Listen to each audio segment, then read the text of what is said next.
ಸ್ನೇಹಿತ ಬಂಧುಗಳೇ ನಮಸ್ಕಾರ. ವಾಯ್ಸ್ ಆಫ್ UK ಕನ್ನಡಿಗ ಚಾನಲ್ಗೆ ಸ್ವಾಗತ ಸುಸ್ವಾಗತ.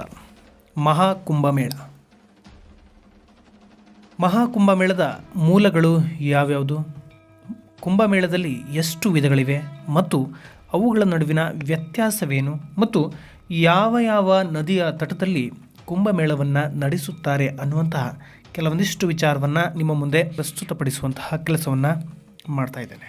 ಕುಂಭಮೇಳ ಅಂತ ಹೇಳಿದರೆ ಅದೊಂದು ಐತಿಹಾಸಿಕ, ಧಾರ್ಮಿಕ ಮತ್ತು ಸಾಂಸ್ಕೃತಿಕ ಒಂದು ಸಂಪ್ರದಾಯ ಅಂತ ಹೇಳಿದರೆ ತಪ್ಪಾಗಲಿಕ್ಕಿಲ್ಲ. ಐತಿಹಾಸಿಕ ಕುಂಭಮೇಳಕ್ಕೆ ಪ್ರಯಾಗ್ ನಗರ ಸಿದ್ಧಗೊಂಡಿದೆ. 144 ವರ್ಷಗಳ ನಂತರ ನಡೆಯುತ್ತಿರುವಂತಹ ಅತ್ಯಂತ ಅಪರೂಪದ ಕುಂಭಮೇಳ ಇದಾಗಿದ್ದು, ಈ ಕಾರಣದಿಂದ ಇದನ್ನು ಮಹಾಕುಂಭಮೇಳ ಎಂದು ಕರೆಯಲಾಗುತ್ತದೆ. 4 ಗ್ರಹಗಳ ಅಪರೂಪದ ಸಂಯೋಜನೆಯಾಗುತ್ತಿರುವ ಹಿನ್ನೆಲೆಯಲ್ಲಿ 144 ವರ್ಷಗಳ ಬಳಿಕ ಈ ಕುಂಭಮೇಳ ನಡೆಯುತ್ತಿದೆ. ಈ ಬಾರಿ ನಡೆಯುತ್ತಿರುವ ಕುಂಭಮೇಳದಲ್ಲಿ ಸುಮಾರು 45 ಕೋಟಿಗೂ ಅಧಿಕ ಮಂದಿ ಪುಣ್ಯಸ್ನಾನವನ್ನು ಮಾಡುವಂತಹ ನಿರೀಕ್ಷೆ ಇದೆ. ಕುಂಭಮೇಳ ಅರ್ಧ ಕುಂಭ ಮತ್ತು ಪೂರ್ಣ ಕುಂಭಗಳಿಗೆ ಹೋಲಿಸಿದರೆ ಮಹಾಕುಂಭಮೇಳ ಏಕೆ ವಿಶೇಷವಾಗಿದೆ ಎಂಬುದನ್ನು ಇಲ್ಲಿ ತಿಳಿಯೋಣ. ಕುಂಭಮೇಳ ವಿಶ್ವದ ಅತಿದೊಡ್ಡ ಧಾರ್ಮಿಕ ಮತ್ತು ಸಾಂಸ್ಕೃತಿಕ ಸಭೆಯಾಗಿದ್ದು, ಇದನ್ನು ಪ್ರತಿ 12 ವರ್ಷಗಳಿಗೊಮ್ಮೆ ಭಾರತದ 4 ಪವಿತ್ರ ಸ್ಥಳಗಳಲ್ಲಿ ಒಂದಾದಂತಹ ಪ್ರಯಾಗರಾಜ, ಹರಿದ್ವಾರ, ಉಜ್ಜಯಿನಿ ಅಥವಾ ನಾಸಿಕ್ಗಳಲ್ಲಿ ನಡೆಸಲಾಗುತ್ತದೆ. ಈ ವರ್ಷ ಉತ್ತರ ಪ್ರದೇಶದ ಪ್ರಯಾಗರಾಜದಲ್ಲಿ ಕುಂಭಮೇಳ ನಡೆಯುತ್ತದೆ. ಗಂಗಾ, ಯಮುನಾ ಮತ್ತು ಪೌರಾಣಿಕ ಸರಸ್ವತಿ ನದಿಗಳ ಸಂಗಮವಾದಂತಹ ತ್ರಿವೇಣಿ ಸಂಗಮದಲ್ಲಿ ಸ್ನಾನ ಮಾಡಲು ಪ್ರಪಂಚದಾದ್ಯಂತ ಲಕ್ಷಾಂತರ ಭಕ್ತರು ಈ ಪವಿತ್ರ ಕಾರ್ಯಕ್ರಮದಲ್ಲಿ ಭಾಗವಹಿಸಲು ಆಗಮಿಸುತ್ತಿದ್ದಾರೆ. ಪವಿತ್ರ ನದಿಯಲ್ಲಿ ಸ್ನಾನ ಮಾಡುವುದರಿಂದ ಪಾಪಗಳು ಕಳೆದು ಮೋಕ್ಷ ಸಿಗುತ್ತದೆ ಎಂದು ನಂಬಲಾಗಿದೆ. 44 ದಿನಗಳ ಕಾಲ ನಡೆಯುವ ಮಹಾಕುಂಭಮೇಳ 2025 ಜನವರಿ 13ರಂದು ಮಕರ ಸಂಕ್ರಾಂತಿಯಿಂದ ಪ್ರಾರಂಭವಾಗಿ ಫೆಬ್ರವರಿ 26ರಂದು ಮಹಾಶಿವರಾತ್ರಿಯಂದು ಮುಕ್ತಾಯಗೊಳ್ಳುತ್ತದೆ. ಕುಂಭಮೇಳಗಳ ನಡುವಿನ ವ್ಯತ್ಯಾಸ. ಮೊದಲನೆಯದಾಗಿ ಕುಂಭಮೇಳ ಇದು ಪ್ರತಿ 4 ವರ್ಷಗಳಿಗೊಮ್ಮೆ ಸಂಭವಿಸುತ್ತದೆ. ಇದು 4 ಸ್ಥಳಗಳಾದಂತಹ ಹರಿದ್ವಾರ, ಪ್ರಯಾಗರಾಜ, ಉಜ್ಜಯಿನಿ ಮತ್ತು ನಾಸಿಕ್ಗಳ ಪೈಕಿ 1 ನಗರಗಳಲ್ಲಿ ನಡೆಯುತ್ತದೆ. ಮೇಳದ ಸಮಯದಲ್ಲಿ ಲಕ್ಷಾಂತರ ಭಕ್ತರು ಬಂದು ಸಂತರು ಪಾಪಗಳಿಂದ ಮುಕ್ತಿ ಪಡೆಯಲು ಪವಿತ್ರ ನದಿಗಳ ಸಂಗಮದಲ್ಲಿ ಸ್ನಾನವನ್ನು ಮಾಡುತ್ತಾರೆ. ಇನ್ನು ಅರ್ಧ ಕುಂಭಮೇಳ.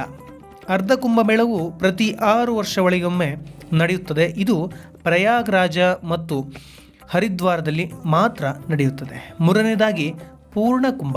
12 ವರ್ಷಗಳಿಗೊಮ್ಮೆ ಪೂರ್ಣ ಕುಂಭಮೇಳ ನಡೆಯುತ್ತದೆ. ಇದು ಪ್ರಯಾಗರಾಜನ ಸಂಗಮದ ದಡದಲ್ಲಿ ನಡೆಯುತ್ತದೆ. ಪ್ರಯಾಗರಾಜನಲ್ಲಿ ನಡೆಯುವ ಕುಂಭವು ವಿಶೇಷ ಮಹತ್ವವನ್ನು ಹೊಂದಿದೆ, ಏಕೆಂದರೆ ಗ್ರಹಗಳ ಶುಭ ಜೋಡಣೆಯ ಆಧಾರದ ಮೇಲೆ ಕುಂಭಮೇಳದ ದಿನಾಂಕವನ್ನು ನಿರ್ಧರಿಸಲಾಗುತ್ತದೆ.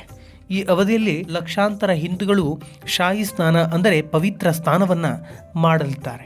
ಇನ್ನು 4ನೇದಾಗಿ ಮಹಾಕುಂಭಮೇಳ. 12 ಪೂರ್ಣ ಕುಂಭಮೇಳಗಳ ನಂತರ 144 ವರ್ಷಗಳಿಗೊಮ್ಮೆ ಮಹಾಕುಂಭಮೇಳ ನಡೆಯುತ್ತದೆ. ಈ ಅಪರೂಪದ ಘಟನೆಗೆ ಹೆಚ್ಚು ಮಹತ್ವವಿದ್ದು, ಜನರು ಮಹಾಕುಂಭದ ಸಮಯದಲ್ಲಿ ಸ್ನಾನಕ್ಕೆ ವಿಶೇಷ ಪ್ರಾಮುಖ್ಯತೆಯನ್ನು ನೀಡುತ್ತಾರೆ. ಕುಂಭಮೇಳದ ಸಮಯದಲ್ಲಿ ಆನೆಗಳು, ಕುದುರೆಗಳು ಮತ್ತು ರಥಗಳನ್ನು ಒಳಗೊಂಡಂತಹ ಪೇಶ್ವಾಯಿ ಎಂದು ಕರೆಯಲ್ಪಡುವ ಅಖಾಡಗಳ ಸಾಂಪ್ರದಾಯಿಕ ಮೆರವಣಿಗೆ ನಡೆಯುತ್ತದೆ. ಶಾಹಿ ಸ್ನಾನ ಸಮಯದಲ್ಲಿ ನಾಗಸಾಧುಗಳ ಹೊಳೆಯುವ ಕತ್ತಿಗಳು ಮತ್ತು ಆಚರಣೆಗಳು ಮತ್ತು ಕುಂಭಮೇಳಕ್ಕೆ ಹಾಜರಾಗಲು ಲಕ್ಷಾಂತರ ಯಾತ್ರಿಕರು ಆಕರ್ಷಿಸುವಂತಹ ಅನೇಕ ಇತರ ಸಾಂಸ್ಕೃತಿಕ ಚಟುವಟಿಕೆಗಳು ಸೇರಿದಂತೆ ಹಲವಾರು ಸಮಾರಂಭಗಳು ನಡೆಯುತ್ತವೆ.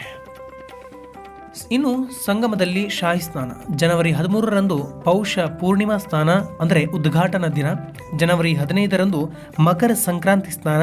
ಜನವರಿ 29ರಂದು ಮೌನಿ ಅಮಾವಾಸ್ಯೆ ಸ್ನಾನ ಅಂದರೆ ರಾಜಸ್ನಾನ ಮತ್ತು ಶಾಹಿ ಸ್ನಾನ. ಫೆಬ್ರವರಿ 3ರಂದು ವಸಂತ ಪಂಚಮಿ ಸ್ನಾನ. ಫೆಬ್ರವರಿ 12ರಂದು ಮಾಘಿ ಪೂರ್ಣಿಮಾ ಸ್ನಾನ. ಫೆಬ್ರವರಿ 26ರಂದು ಮಹಾಶಿವರಾತ್ರಿ ಸ್ನಾನ ಸಮಾಪ್ತಿಯ ದಿನ ನಡೆಯಲಿಕ್ಕಿದೆ. ಇನ್ನು ಕುಂಭ ದಿನಾಂಕವನ್ನು ಹೇಗೆ ನಿರ್ಧರಿಸಲಾಗುತ್ತದೆ? ಕುಂಭಮೇಳದ ಸ್ಥಳ ಮತ್ತು ದಿನಾಂಕವನ್ನು ನಿರ್ಧರಿಸಲು ಜ್ಯೋತಿಷಿಗಳು ಮತ್ತು ವಿವಿಧ ಆಕಾರಗಳ ಅಂದರೆ ಪಂಗಡಗಳ ಗುಂಪುಗಳು ನಾಯಕರು ಭೇಟಿಯಾಗಿ ಗುರು ಮತ್ತು ಸೂರ್ಯನ ಸ್ಥಾನಗಳನ್ನು ಪರಿಶೀಲಿಸುತ್ತಾರೆ. ಗುರು ಮತ್ತು ಸೂರ್ಯ ಇಬ್ಬರು ಹಿಂದೂ ಜ್ಯೋತಿಷ್ಯದಲ್ಲಿ ಪ್ರಮುಖ ಗ್ರಹಗಳಾಗಿರುತ್ತವೆ. ಮತ್ತು ಕುಂಭಮೇಳದ ಸಮಯ ಮತ್ತು ಸ್ಥಳವನ್ನು ಅವುಗಳ ಸ್ಥಾನಗಳ ಆಧಾರದ ಮೇಲೆ ನಿರ್ಧರಿಸಲಾಗುತ್ತದೆ. ಹಾಗೆಯೇ ಮಾಘ ಮೇಳ, ಛೋಟಾ ಕುಂಭ ಎಂದು ಕರೆಯಲ್ಪಡುವ ಮಾಘ ಮೇಳವನ್ನು ವಾರ್ಷಿಕವಾಗಿ ಮತ್ತು ಪ್ರಯಾಗ್ರಾಜ್ನಲ್ಲಿ ಮಾತ್ರ ನಡೆಸಲಾಗುತ್ತದೆ. ಇದನ್ನು ಹಿಂದೂ ಕ್ಯಾಲೆಂಡರ್ ಪ್ರಕಾರ ಮಾಘ ಮಾಸದಲ್ಲಿ ಆಯೋಜಿಸಲಾಗುತ್ತದೆ. ಇದು ಸಾಮಾನ್ಯವಾಗಿ ಜನವರಿ ಫೆಬ್ರವರಿಯಲ್ಲಿ ಮಾತ್ರ ಬರುತ್ತದೆ. ಇವಿಷ್ಟೆಲ್ಲ ಕೇಳಿದ ಮೇಲೆ ಹಾಗಾದರೆ ಕುಂಭಮೇಳದ ಮೂಲ ಏನು ಅನ್ನುವಂಥದ್ದು ಪ್ರಶ್ನೆ ಆಗಿರುವಂಥದ್ದು. ಕುಂಭಮೇಳದ ಮೂಲವು ಹಿಂದೂ ಪುರಾಣಗಳಲ್ಲಿ ವಿಶೇಷವಾಗಿ ಸಮುದ್ರ ಮಂಥನ ಅಥವಾ ಸಮುದ್ರ ಮಂಥನದ ಕಥೆಯಲ್ಲಿದೆ. ದೇವತೆಗಳು ಮತ್ತು ಅಸುರರು ಅಮರತ್ವದ ಅಮೃತವಾದಂತಹ ಅಮೃತವನ್ನು ಪಡೆಯುವ ಪ್ರಯತ್ನದಲ್ಲಿ ಹೇಗೆ ಸೇರಿಕೊಂಡರು ಎಂಬುದನ್ನು ಪ್ರಾಚೀನ ಗ್ರಂಥಗಳು ವಿವರಿಸುತ್ತವೆ. ಮಂಥನವು ಆರಂಭಗೊಂಡಂತಹ ನಂತರ ಅಮೃತದಿಂದ ತುಂಬಿದ ಕುಂಭ ಹೊರಹೊಮ್ಮಿತು. ರಾಕ್ಷಸರಿಂದ ಅದನ್ನು ರಕ್ಷಿಸಲು ಮೋಹಿನಿಯ ವೇಷದಲ್ಲಿರುವ ಭಗವಾನ್ ವಿಷ್ಣುವು ಮಡಿಕೆಯಲ್ಲಿ ಸ್ವಾಧೀನಪಡಿಸಿಕೊಂಡ. ಈ ರೀತಿ ವಶಪಡಿಸಿಕೊಂಡು ಕೊಂಡೊಯ್ಯುತ್ತಿದ್ದಾಗ ತನ್ನ ಪ್ರಯಾಣದ ಸಮಯದಲ್ಲಿ ಅಮೃತದ ಹಲವಾರು ಹನಿಗಳು ಬಿದ್ದ 4 ಸ್ಥಳಗಳೇ ಇಂದಿನ ಪ್ರಯಾಗರಾಜ, ಹರಿದ್ವಾರ, ಉಜ್ಜಯಿನಿ ಮತ್ತು ನಾಸಿಕ್ ಕ್ಷೇತ್ರಗಳಾಗಿವೆ. ಈ ಸ್ಥಳಗಳು ಪವಿತ್ರ ಸ್ಥಳಗಳಾಗಿ ಪೂಜಿಸಲ್ಪಡುತ್ತಿವೆ. ಅಲ್ಲಿ ಕುಂಭಮೇಳವನ್ನು ಇಂದಿಗೂ ಕೂಡ ಆಚರಿಸಲಾಗುತ್ತದೆ. ಹಾಗಾದರೆ ಸ್ನೇಹಿತರೆ, ಇವತ್ತಿನ ವಿಡಿಯೋದಲ್ಲಿ ನಾವು ಕುಂಭಮೇಳದ ವಿಧಗಳು ಮತ್ತು ವ್ಯತ್ಯಾಸಗಳು ಮತ್ತು ಅವುಗಳ ಮೂಲಗಳ ಬಗ್ಗೆ ತಿಳಿದುಕೊಂಡಿದ್ದೇವೆ. ಈ ಒಂದು ಮಹತ್ವಾಕಾಂಕ್ಷೆಯಾದ ಧಾರ್ಮಿಕ ಸಾಂಸ್ಕೃತಿಕ ಕಾರ್ಯಕ್ರಮದಲ್ಲಿ ನಾವೆಲ್ಲರೂ ಭಾಗಿಯಾಗಿ ಆ ಒಂದು ಕುಂಭಸ್ನಾನದಲ್ಲಿ ಪಾಲ್ಗೊಳ್ಳೋಣ ಅಂತ ಹೇಳ್ತಾ ಈ ಒಂದು ವಿಡಿಯೋ ನಿಮಗೆ ಉಪಯುಕ್ತವಾಗಿದೆ ಅಂತ ಭಾವಿಸುತ್ತಾ ಮುಂದಿನ ವಿಡಿಯೋದಲ್ಲಿ ಇನ್ನೊಂದು ವಿಶೇಷ ಮಾಹಿತಿಯೊಂದಿಗೆ ಮತ್ತೆ ಬರ್ತೇನೆ. ಅಲ್ಲಿವರೆಗೂ ನಮಸ್ಕಾರ, ಧನ್ಯವಾದಗಳು.